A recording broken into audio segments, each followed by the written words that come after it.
গত মঙ্গলবার কাশ্মীরের অনন্তনাগের পেহেলগাঁওয়ে জঙ্গি হামলায় নিহত কমপক্ষে ২৬ জন পর্যটক।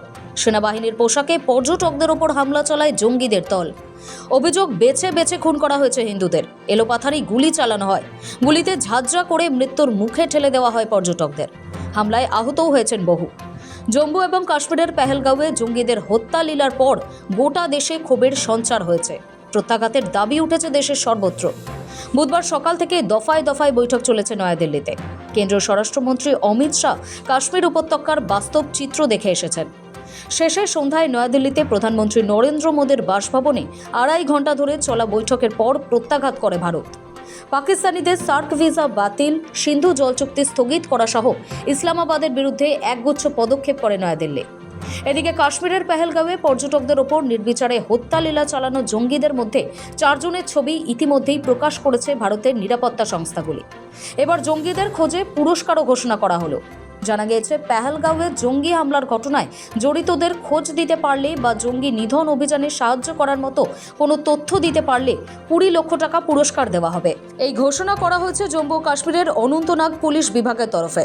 মঙ্গলবারের নৃশংস হত্যালীলার পর থেকেই উপত্যকা জুড়ে তল্লাশি অভিযানে নেমেছে সেনা। চলছে ধরপাকড়ও। সূত্রের খবর, জঙ্গি কার্যকলাপে যুক্ত থাকার সন্দেহে ইতিমধ্যেই ১৫০০-এরও বেশি জনকে আটক করা হয়েছে। দফায় দফায় চলছে তাদের জেরা। এরই মধ্যে এবার পুরস্কারের ঘোষণা করে জম্মু ও কাশ্মীরের পুলিশ। এখনো পর্যন্ত যা জানা গিয়েছে তাতে অন্তত ৬ জন সন্ত্রাসবাদী এই হামলা চালায়। সবার হাতে ছিল স্বয়ংক্রিয় অস্ত্র AK-57 এবং M4 কারবাইন।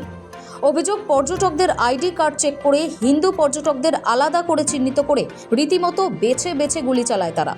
সন্দেহ করা হচ্ছে এই জঙ্গিরা পীর পঞ্জাল পাহাড়ি পথ দিয়ে পেহেলগাঁওয়ের বৈশরণ উপত্যকায় পৌঁছায় অত্যাধুনিক অস্ত্র হাতে নিয়ে। প্রত্যক্ষদর্শীদের মতে, কিছু জঙ্গি খাকি ইউনিফর্ম পরে যুদ্ধের সাজে ছিল, আবার কেউ কেউ সাধারণ পাঞ্জাবি পায়জামায় ছিল। জানা গিয়েছে, এই ৬ জনের মধ্যে ২ জন কাশ্মীরে, যারা ২০১৭ সালে পাকিস্তানে প্রশিক্ষণ নিতে গিয়েছিল এবং সম্প্রতি অন্যান্য বিদেশি জঙ্গিদের সঙ্গে অনুপ্রবেশ করে ভারতে ঢোকে। এই জঙ্গি গোষ্ঠীর সঙ্গে লস্কর-এ-তৈবারের সরাসরি যোগাযোগ রয়েছে বলে মনে করা হচ্ছে। ব্যুরো রিপোর্ট, সময় কলকাতা।